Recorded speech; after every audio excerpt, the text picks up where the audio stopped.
Yellow armpit stains will disappear. All you need is a brilliant homemade stain remover. Apply it to the shirt under the arms, and the yellow stains will vanish. See how to make a sweat stain remover.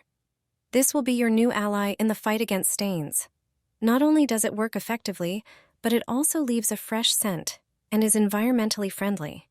To start, you need a tablespoon of baking soda. Put it in a bowl. Baking soda neutralizes odors and absorbs oils. Add a tablespoon of salt. Salt has antibacterial properties and absorbs moisture. These are the ingredients that effectively remove sweat stains. Add 2 tablespoons of hydrogen peroxide. Hydrogen peroxide is an excellent stain remover due to its bleaching and disinfectant properties. Pour in 2 tablespoons of vinegar. Vinegar acts as a natural disinfectant and neutralizes unpleasant odors. Simply mix these ingredients to get a strong stain remover. It will tackle even the toughest sweat stains. Now apply the mixture directly to the stains. Every stain must be covered with the mixture. Leave it on for half an hour, or even longer. After this time, soak the shirt in a bowl of hot water.